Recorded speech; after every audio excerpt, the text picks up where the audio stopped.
নমস্কার, সিপিআইএম রাজ্য পার্টি ওয়েবসাইটে আপনাদের প্রত্যেককে স্বাগত জানাই। আমরা ইতিমধ্যেই বেশ কিছু পডকাস্ট শুরু করেছি। মূলত এবারে আমাদের সামনের পডকাস্টের বিষয় হচ্ছে আগামী 9 জুলাই যে ধর্মঘট, সারা ভারতব্যাপী যে ধর্মঘট, সেই ধর্মঘটকে সামনে রেখেই আমরা বিভিন্ন নেতৃত্ব আমাদের পার্টির যারা রয়েছেন তাদের সাথে আলোচনা করে নিচ্ছি বা কথা বলে জেনে নিচ্ছি যে এই সময়কালে ধর্মঘট কতখানি মানুষের কাছে গ্রহণযোগ্যতা লাভ করবে এবং জনগণ এই ধর্মঘটের মাধ্যম থেকে কি কি লাভবান হবেন তারা, এবং মালিক পক্ষকে কিভাবে এই ধর্মঘটের মাধ্যম দিয়ে আমরা কোণঠাসা করে নিতে পারবো। আজকে আপনাদের মধ্যে উপস্থিত হয়েছেন আমাদের পার্টির কেন্দ্রীয় কমিটির সদস্য এবং গণশক্তি পত্রিকার সম্পাদক কমরেড শ্রমিক লাহিড়ী। আপনার কাছে আমাদের প্রথম মূল প্রশ্ন সেটা হচ্ছে মিডিয়ার একটা প্রচার রয়েছে, যে প্রচারের মাধ্যমে আমরা দেখতে পাই যে বুদ্ধদেব বাবু যখন মুখ্যমন্ত্রী ছিলেন তিনি নাকি মুখ্যমন্ত্রী থাকাকালীন উনি নাকি ধর্মঘটকে সমর্থন করতেন না, অথচ সিপিআইএম পার্টির ডাকা ধর্মঘট, সেই ধর্মঘটকে উনি কর্মনাশা বলতেন। এই প্রসঙ্গে আপনি কি বলবেন? কবে বলেছেন, কোথায় বলেছেন? কোনোদিন বলেননি। মিডিয়ার একটা প্রচার রয়েছে, মিডিয়ার কথা বলবে, আমাদের পার্টির কথা পার্টির নেতারা বলবেন। আমাদের পার্টির নেতাদের মুখে মিডিয়া ইচ্ছে মতো কথা বসাতে পারে না। এরকম জ্যোতিবাবুর নামেও অনেক কিছু বলেছিল।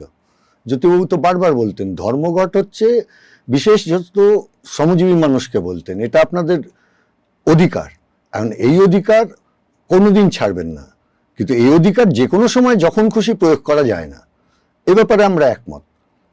তো এই যে ধর্মঘট এইবারের 9 জুলাই, এ তো দীর্ঘদিন আগে নোটিশ দেওয়া এক, আর দ্বিতীয়ত হচ্ছে শ্রমিক শ্রমজীবী মানুষ করবে কি, তাদের কাছে উপায়টা কি?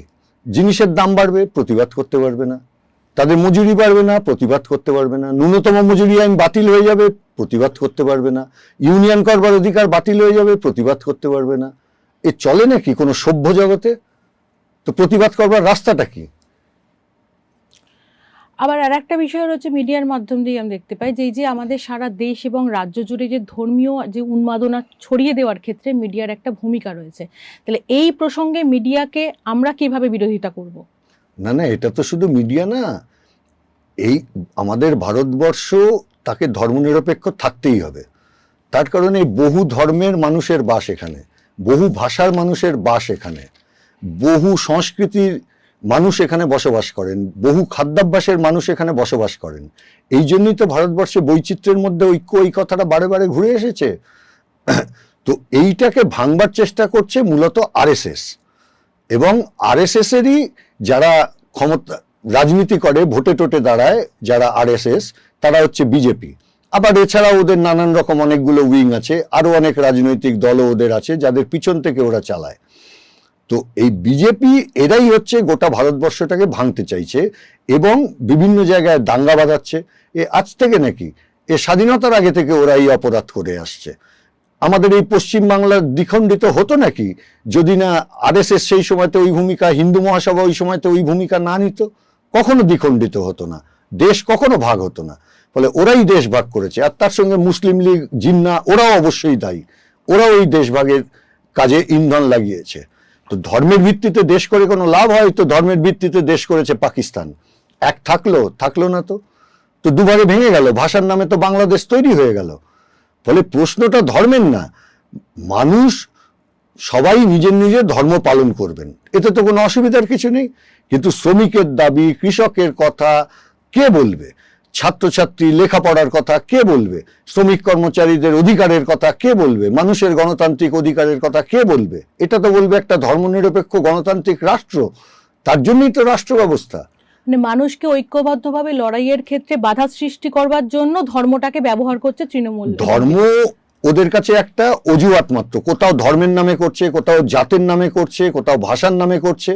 আর মিডিয়ার যে কথাটা আপনি বললেন, আমাদের দেশের এখন 70-75% মিডিয়া নিয়ন্ত্রণ করে কর্পোরেট। আর পৃথিবীতে যে কোনো দেশে, আপনি হিটলারের সময়ও দেখুন, তখনও কর্পোরেটের সহযোগিতা ছাড়া হিটলার কোনোদিন ক্ষমতায় আসতে পারতেন না। মুসোলিনিও কোনোদিন সেই সময়কার কর্পোরেট তাদের সাহায্য নিয়ে তিনি ক্ষমতায় এসেছিলেন। একই অভিজ্ঞতা জাপানের ক্ষেত্রে, ওখানেও তোজো উনি ওই জাইবাসুদের হটিয়ে নিও জাইবাসুদের এনেছিলেন, নতুন নব্য শিল্পপতি কর্পোরেটদের, তখন কর্পোরেটের যেরকম চেহারা ছিল সেই চেহারা এনেছেন। আমাদের দেশেও দেখুন আদানি আম্বানি এরাই হচ্ছে, আরো এরকম 4-5টা 6টা আছে যারা এই সরকারকে তৈরি করতে মুখ্য ভূমিকা পালন করেছে। ফলে কর্পোরেটের স্বার্থে এরা কাজ করে, আর এদের ক্ষমতায় টিকিয়ে রাখার জন্য জাত ধর্ম এরা তাকে ব্যবহার করে। এখন সব মিডিয়া যদি কর্পোরেট নিয়ন্ত্রিত হয়ে যায়, তাহলে কর্পোরেট নিয়ন্ত্রিত মিডিয়া তো সেটাই করবে যা ওদের প্রভুরা নির্দেশ দেবে। ফলে কর্পোরেট বলছে তুমি এখন জাত ধর্মের নামে মানুষকে বিভক্ত করো, ওরা তাই করতে নেমে পড়ছে। ওরা বলছে যে বিজেপির বাইরে আর কারোর প্রচার করো না, তাই করছে। আবার আমাদের রাজ্যের ক্ষেত্রে ওদের কর্পোরেট প্রভুরা বলে দিচ্ছে যে বিজেপি তৃণমূলের বাইরে যেন মানুষ কিছু ভাবতে না পারে, কোনো তৃতীয় শক্তি যেন না আসে, বিশেষ করে বামপন্থী শক্তি, কমিউনিস্ট শক্তি। ফলে সেইভাবে ওদেরকে বয়কট করো, সেই সব করছে। ফলে এটা তো মিডিয়া বলে না, কর্পোরেট মিডিয়া। কর্পোরেট যেহেতু এদেরকে নিয়ন্ত্রণ করছে, আর কর্পোরেটই যেহেতু এই অতি দক্ষিণপন্থী বা নব্য ফ্যাসিবাদীদের নিয়ে এসেছে আমাদের দেশে, ও আমেরিকাতেও একই জিনিস ওরা করবার চেষ্টা করছে। তবে ওখানে খানিকটা রেজিস্ট্যান্স দিচ্ছে, খানিকটা প্রতিবাদ প্রতিরোধ এই সমস্ত ওদের দেশের সংবাদ মাধ্যম করছে। ইউরোপেও অনেক সংবাদ মাধ্যম এইসব প্রতিবাদ করছে। কিন্তু দুঃখের কথা আমাদের এখানে সংবাদ মাধ্যম সব কর্পোরেটের পায়ের তলায় লুটিয়ে পড়েছে, এবং সংবাদ মাধ্যমের স্বাধীনতাই নেই। যে কারণে দেখবেন সংবাদ মাধ্যমের স্বাধীনতা র্যাঙ্কিং, বিশ্ব র্যাঙ্কিংয়ে আমরা ক্রমশ পিছিয়ে যাচ্ছি। আচ্ছা, আমাদের যে ধর্মঘটটা এবারে ডাকা হয়েছে, সেই ধর্মঘটটা মূলত আমাদের কেন্দ্রের যে সরকার চলছে তার বিরুদ্ধে, তার মানে বিজেপির ডাকা ধর্মঘট। আমরা অতীতে যতগুলো ধর্মঘট দেখেছি পশ্চিমবাংলার মাটিতে, বিশেষ করে বিজেপির ডাকা ধর্মঘটকে যখন আমরা সফল করবার আহ্বান জানাচ্ছি, সেখানে তৃণমূলও একইভাবে সেই ধর্মঘটকে বিরোধিতা করছে। এবং সেখানে দাঁড়িয়ে আমরা দেখেছি অতীতে আমাদের রাজ্যের মাননীয় মুখ্যমন্ত্রী, তিনি 26 দিন টানা আমাদের রাস্তা অবরোধ করে রেখে দিয়েছিলেন। তিনি প্রায় 72খানা একই বছরের মধ্যে ধর্মঘট ডেকে তিনি আজকে ক্ষমতায় এসেছেন। তাহলে তিনি ধর্মঘটের বিরোধিতা করছেন, এটাকে আপনি কিভাবে ব্যাখ্যা করবেন? না, ওর তো কোনো কথার ঠিক নেই। ও তো যখন যেখানে যেটা সুবিধা সেই কাজ করে। আর একটাও তো সত্য কথা বলেন না, নিজের নামটা বাদ দিয়ে। সেটাও কি বলেন আমি জানি না। যাই হোক, আমাদের কাছে মূল কথাটা হচ্ছে যে বিজেপি তো ধর্মঘটের বিরোধিতা করবেই, তার কারণ ওরা কর্পোরেটদের স্বার্থে কাজ করছে। 8 ঘন্টার বদলে এখন 10 ঘন্টা 12 ঘন্টা মালিকরা খাটাতে পারবে, মেনে নিতে পারে কখনো শ্রমিকরা? কোনো ইউনিয়ন কোনো মজুরি নিয়ে দরদাম করতে পারবে না, করলে এফআইআর হবে। ওই আগে একটা করেছে, এর আগে একটা ওরা আইন তৈরি করেছে, যে আইনে আগে যদি শ্রমিকদের ন্যায্য প্রাপ্য ইএসআই পিএফ এই সব যদি না দেয়, তাহলে মালিক গ্রেপ্তার হতো। এখন বলে দিয়েছে না, ওগুলো আর ক্রিমিনাল অফেন্স না, ওগুলো সমস্ত সিভিল ম্যাটার, অর্থাৎ তাদের বিরুদ্ধে ব্যবস্থা নেওয়া যাবে না। তো এসব কখনো সভ্য জগৎ কোনোদিন মেনে নিতে পারে? কোনো দেশের শ্রমজীবী মানুষ মেনে নিতে পারে যে জিনিসের দাম বাড়বে, আমার মজুরি বাড়বে না, আমার বোনাস বাড়বে না, আমার পিএফ ইএসআই এর অধিকার কেড়ে নিয়ে নেওয়া হবে, আমার স্বাস্থ্যের অধিকার, আমার ছেলে মেয়েদের লেখাপড়ার অধিকার এসব কেড়ে নেওয়া হবে? এ কখনো কেউ মেনে নিতে পারে না। কৃষকের ফসলের ন্যায্য দাম দেবে না, গোটাটাই কর্পোরেটাইজেশন অফ এগ্রিকালচার হয়ে যাবে। দেখলেন না কত বড় ধর্মঘট হলো, কত বড় লড়াই হলো ওই দিল্লিতে। এর কেন লড়লো সমস্ত কৃষকরা? 700-এরও বেশি কৃষক ওখানে তারা শহীদ হয়ে গেলেন এই লড়াই লড়তে গিয়ে। অবশেষে 3টে কৃষি বিল আটকালো। ফলে অনেকে যখন অনেক সময় প্রশ্ন তোলেন আপনারা একটা ধর্মঘট করে কি করবেন, মিছিল করে কি করবেন, লড়াই করে কি করবেন, ওসব করলে কিছু হয় না। তো ওই কৃষকদের আন্দোলন হচ্ছে এটা তার বড় উদাহরণ। গতবার আমরা যখন ধর্মঘট করেছিলাম তখন আপনারা মানে সবাই দেখবেন যে তখন এই যে 4টে শ্রমকোড, যেখানে শ্রমিকের সব অধিকার কেড়ে নেওয়া হয়েছে, এমনকি মজুরি নিয়ে পর্যন্ত বক্তব্য রাখবার অধিকার কেড়ে নেওয়া হয়েছে, তার বিরুদ্ধে ধর্মঘট করাতে সরকার পিছিয়ে গেছিল। গত 3-4 বছর আর কিছু বলেনি ওরা। তো তারপর এখন আবার ওটা লাগু করতে চাইছে। তো আমাদের সামনে রাস্তা কি? সরকার আলোচনা করবে না, সরকার আমাদের কোনো কথা শুনবে না, সরকার শ্রমজীবী মানুষের সঙ্গে বসবে না, খালি মালিকদের সঙ্গে বসবে বাজেটের আগে। এসব চলে নাকি কোনো সভ্য জগতে? এই জন্যে বাধ্য হয়ে তো ধর্মঘট। কোনো শ্রমিক চায় না কাজ না করে খেতে, ওসব ধনীরা চায়। খুঁটে খেতে ধনীরা অভ্যস্ত, কিন্তু শ্রমজীবী মানুষ চিরদিন খেটে খেতে অভ্যস্ত। তারা কোনোদিন খাটনিকে ভয় পায় না, কিন্তু তাদের শ্রমকে চুরি করে নিয়ে চলে যাবে তা কখনো শ্রমিকরা মেনে নিতে পারে না। ফলে এখনো ধর্মঘটের সামনে রাস্তা আছে। বলুন না প্রধানমন্ত্রী যে আমি তোমাদের সঙ্গে আলোচনায় বসবো এবং আমি শ্রমকোড লাগু করব না, তাহলেই তো এই ধর্মঘট করতে হয় না আমাদের। আর একটা প্রশ্ন আপনাকে করছি, সেটা হচ্ছে 2011 সালের পর থেকে বিশেষ করে আমাদের এই রাজ্যে ধারাবাহিকভাবে যে সরকার চলছে রাজ্যে, সেই সরকার একটার পর একটা ঘটনা ঘটিয়ে চলেছে। আমাদের পার্কস্ট্রিট থেকে শুরু করে আমাদের এই শেষ পর্যন্ত ল কলেজ আমরা দেখতে পেলাম। এখন দিনের আলোতেও যেমন ঘটনা ঘটছে, সন্ধেবেলা রাত্রির বেলা কোনো জায়গায় কোনো বাধা নেই। সরকারি প্রতিষ্ঠানের ভেতরে পর্যন্ত মেয়েদের ওপরে নির্যাতন চলছে। তার পাশাপাশি বেকারত্ব, এসএসসি স্ক্যাম, সমস্ত কিছু চলছে। একটা জনগণের মধ্যে একটা কথা উঠে আসছে যে এই ধরনের ইস্যুগুলো যদি আজকে অন্য কোনো সরকার করাতো, তাহলে সেখানে মাননীয় মুখ্যমন্ত্রী এখন যিনি রয়েছেন, তিনি যদি বিরোধী নেত্রী থাকতেন, তাহলে তিনি সারা রাজ্য জুড়ে মানে বিরোধিতা করে আগুন জ্বালিয়ে দিতেন। তাহলে সেই বিরোধিতার প্রশ্নে আমরা কি কোথাও একটু পিছিয়ে পড়ছি? এই প্রচারটা বিশেষ করে কর্পোরেট সংবাদ মাধ্যম করে এই জন্যে ওই মমতা ব্যানার্জিকে ইয়োলাইজাইজ করবার জন্য বা ওকে উজ্জ্বল করে দেখাবার জন্য ওরা সব টাকা পয়সা পায়। এটা আমি প্রকাশ্যে বলছি, মামলা করুক না আমার নামে।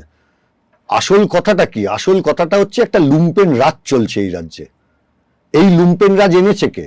এই কর্পোরেট মিডিয়াই তো সেদিনকে প্রচার করেছিল যে বামফ্রন্টকে হটাতে হবে, এবং তখন তো এই বিজেপি, তৃণমূল সব তো এক মঞ্চে বসেছিল। ওখানে রাজনাথ সিং গিয়ে বসেননি নন্দীগ্রামে? রাজনাথ সিং এসে সিঙ্গুরে বসেননি?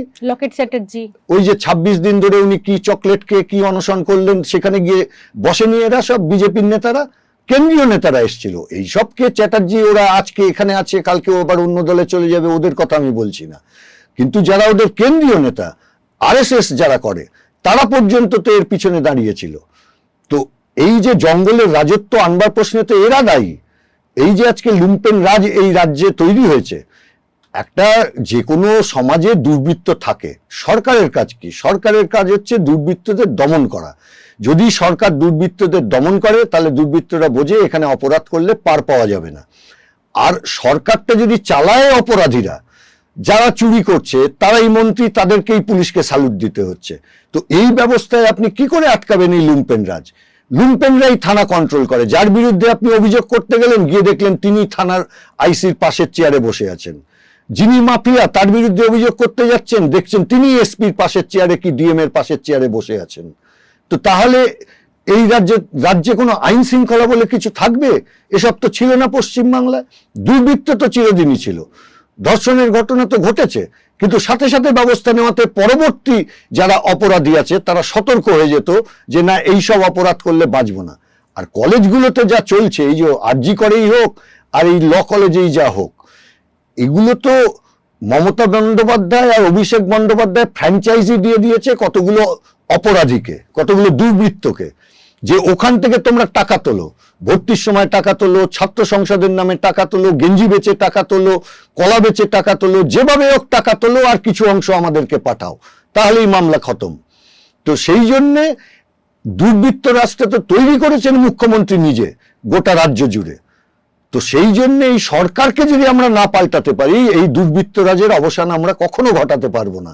এই জন্যে এই আইন শৃঙ্খলাও একটা ব্যাপার। এই যে তামান্না একটা 9 বছরের বাচ্চা মেয়েকে খুন করে দিল, এ ভাবা যায়? আর তারপরে তারা ঘুরে বেড়াচ্ছে। মুখ্যমন্ত্রী একবার দুঃখ প্রকাশ করলেন না? এ তো বিরোধী দলনেতা নাকি উনি? বিজেপি, বিজেপি তৃণমূলে কোনো তফাৎ আছে? এত বড় বিধানসভার সেশন হলো, সেখানে বিরোধী দলনেতা, সরকার না শোক প্রস্তাব নেয়নি, বিরোধী দলনেতা একবারের জন্য বললেন। আসলে নারীকে এরা পণ্য হিসেবে দেখে, নিজের সম্পত্তি, এবং সব নারীকেই তাই দেখে। এই মনুবাদীদের অর্থাৎ আরএসএস এর চিন্তা, তৃণমূল বিজেপি দুটোই তো আরএসএস এর পিছন থেকে ওরাই চালায়। সেই জন্য দেখবেন ওদের দলের নেতারা মনে করে যারা ওদের মহিলা কর্মী আছে তারা ওদের সম্পত্তি, ইচ্ছে মতো তুমি ব্যবহার করো, সেই জন্য ওরা ইচ্ছে মতো ব্যবহার করতে পারে। এটা হচ্ছে এই দর্শনের প্রতিফলন।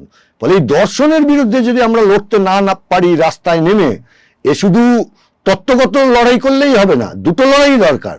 রাস্তায় নেমে এদের প্রতিরোধ করতে হবে। রাস্তায় নেমে প্রতিরোধ করবার কাজটা দেখবেন আগের চাইতে অনেক ভালো হচ্ছে। অভয়া কিন্তু এখনো তো বিচার পায়নি, পাবে কি করে? বিজেপি তো চায় না যে অভয়ের বিচার হোক, আসল খুনিরা ধরা পড়ুক। তার কারণ সব ওদের নিজেদের মধ্যে বোঝাপড়া আছে, কখনো ওরা চাইবে না। তো এই জন্য আমরা বলছি যে মানুষের কাছে লড়াই ছাড়া কোনো রাস্তা নেই। আর লড়াইয়ে একটা অন্যতম গুরুত্বপূর্ণ হাতিয়ার হচ্ছে ধর্মঘট। ফলে এটাকে ছাড়বারও কোনো প্রশ্ন নেই। আপনাকে আমি শেষ প্রশ্ন করব, সেটা হচ্ছে আমরা দিন আনা দিন খাওয়া যে সমস্ত মানুষ তাদের কথা বলি। এবারে একটা ধর্মঘট মানে একটা দিনের একটা মানুষের রোজ তাদের চলে যাওয়া। তাহলে সেই প্রশ্নে ধর্মঘট সেই মানুষটাকে কিভাবে সহযোগিতা করবে প্রথমত, আর দ্বিতীয়ত ধর্মঘট করে আমাদের রাজ্যে বলুন দেশে বলুন আমরা যে সফলতাগুলোও পেয়েছি, তার পাশাপাশি অন্য কোনো কি আর পদ্ধতি ছিল না যে ধর্মঘট না করে কাজের পদ্ধতিকে চালু রেখেই ধর্মঘট না করে মানুষের যে লড়াই যে আন্দোলন সেই আন্দোলনটাকে ত্বরান্বিত করার বা এগিয়ে নিয়ে যাওয়ার? এই যখনই দেখবেন একটা লড়াই হয় তখন অনেকেই এই প্রশ্ন তোলে, এই লড়াই করে লাভটা কি? তার কারণ ওরা লড়াইটাকে ভয় পায়। সেই জন্য লড়াইয়ে যাতে বেশি মানুষ না আসে তার জন্য সাথে সাথে কর্পোরেট মিডিয়া, এগুলো হচ্ছে সব তৃণমূল বিজেপির আইটি সেল। এখন তো মেইন স্ট্রিম কর্পোরেট মিডিয়া এগুলো বিজেপি আর তৃণমূলের আইটি সেলে রূপান্তরিত হয়েছে। যে যেরকম টাকা দেয় সেই অনুযায়ী তার হয়ে প্রচারে তারা নেমে যায়। বলুক না, আমার নামে মামলা করুক যে না আমরা ওদের কাছ থেকে টাকা নিয়ে প্রচার করি না। এ তো প্রেস কাউন্সিলের রিপোর্ট আছে, ভয়ঙ্কর ভয়ঙ্কর রিপোর্ট আছে। এখন তো প্রেস কাউন্সিলের রিপোর্টও প্রকাশ করা বন্ধ করে দিচ্ছে। আবার কোনো স্বাধীনতা বলে কিছু আছে নাকি? আর আমাদের দেশে সাংবাদিকদের ও মালিকদের স্বাধীনতা আছে সংবাদপত্রের, সাংবাদিকদের কোনো স্বাধীনতা নেই। তো এখন ধর্মঘট একদিনের, তার জন্য ওদের দু চোখ দিয়ে জল বেয়ে যাচ্ছে। আর এরা যে 365 দিন খেতে পায় না, এদের যে 365 দিন কাজ নেই, এই বেকারদের যে 365 দিন কাজ নেই, যে শ্রমিক ছাঁটাই হয়ে গেল সে বাড়িতে চাল কিনে নিয়ে যাবে কি করে বাকি 364 দিন? এ নিয়ে কোনো কথা আছে? যে ক্ষেত মজুরের ন্যূনতম মজুরি নেই সে কি খায় তা নিয়ে কোনো কথা আছে? আর এই সব নিয়ে আমরা মিটিং মিছিল করলে ওরা কিছু দেখাবে নাকি? এই তো এত বড় বড় ক্ষেত মজুরদের, কৃষকদের, শ্রমিকদের এত সমাবেশ হচ্ছে এই ধর্মঘটকে কেন্দ্র করে। একটা কোনোদিন শব্দ শুনেছেন কোনো টেলিভিশনে? একটা কোনো খবর দেখেছেন আপনি এই কর্পোরেট সংবাদ মাধ্যমে, প্রিন্ট মিডিয়ায়? কোথাও দেখতে পাবেন না। যত ওদের কুম্ভীরাশ্রু সমস্ত ওরা দেখাবে এই ধর্মঘটের কে কেন্দ্র করে, তার বিরোধিতা করে। আসলে এরা কখনো শ্রমজীবী মানুষের পক্ষে দাঁড়ায় না। আর দ্বিতীয় যে কথাটা সেটা হচ্ছে যে লড়লে সাফল্যটা আসবে কি করে? সব লড়াইয়েই কি সাফল্য আসে? একটা লড়াই দাবিগুলোকে খানিকটা এগিয়ে নিয়ে যায়, আবার পরের লড়াই সেই দাবিটাকে আরেকটু খানিকটা এগিয়ে নিয়ে যাওয়া যায়।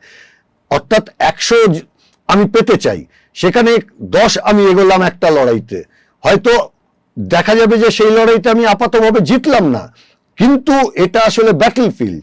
আর ওয়ার এটা হচ্ছে অনেক লম্বা, অর্থাৎ একটা যুদ্ধ। আর একটা ব্যাটল ফিল্ড মানে হচ্ছে একটা নির্দিষ্ট যুদ্ধক্ষেত্র। একটা যুদ্ধক্ষেত্রে আমি যদি একটুখানি হলেও এগোতে পারি তাহলে সামগ্রিকভাবে যুদ্ধটাকে এগিয়ে নিয়ে যাওয়া যায়। সেই জন্য আমাদের কাছে এই সব লড়াইগুলো, আমরা তো কত মিছিল মিটিং করেছি, কোনোদিন তো মুখ্যমন্ত্রী প্রধানমন্ত্রী ডাকেননি। এই যে পিএফইএসআই এর টাকা মেরে দিয়ে বসে আছে চটকলের মালিকরা, এতবার তো শ্রম দপ্তরে ডেপুটেশন হলো, কোনোদিন তো মুখ্যমন্ত্রী ডাকেননি। সব ব্যাপারে ওর সময় আছে, হিলারি ক্লিনটন থেকে শুরু করে আর ওই নাচ করবার জন্য এত সময় আছে ওনার হাতে। কোনোদিন শ্রমিকদের ডেকেছেন যে আসো তোমাদের কথা শুনি? ক্ষেত মজুরদের ডেকেছেন আসো তোমাদের কথা শুনি? কৃষকদের ডেকেছেন আসো তোমার কথা শুনি? ছাত্রছাত্রীরা পয়সা না দিলে ভর্তি হতে পারছে না, ডেকেছেন কোনোদিন এসো তোমাদের কথা শুনি? ওই তো আরজি করে ছাত্রদের ডাকলেন আর সব অসত্য কথা বললেন, একটাও প্রতিশ্রুতি পালন করলেন না। ফলে এদের বিরুদ্ধে লড়াই ছাড়া রাস্তা কি? আর কোনো রাস্তা নেই, একটাই রাস্তা আছে, লড়াই। অধিকার লড়ে নিতে হয়, অধিকার বুঝে নিতে হয়। আজকে শ্রমিকদার সঙ্গে কথা বলে আজকে আমরা এই জায়গাতেই এলাম যে আগামী দিনে ধর্মঘটের পথই রয়েছে প্রত্যেকটা খেটে খাওয়া মেহনতি মানুষের তাদের অধিকার বুঝে নেওয়ার জন্য। তাই আগামী 9 জুলাই সার্বিকভাবে সারা দেশ জুড়ে ধর্মঘট পালন করুন, জনগণের স্বার্থে, নিজের স্বার্থে, সার্বিকভাবে সারা দেশ জুড়ে খেটে খাওয়া মেহনতি মানুষের স্বার্থে। এই আবেদন রেখে আজকে আমাদের এই পডকাস্ট আজকে আমরা এখানে শেষ করছি। নমস্কার।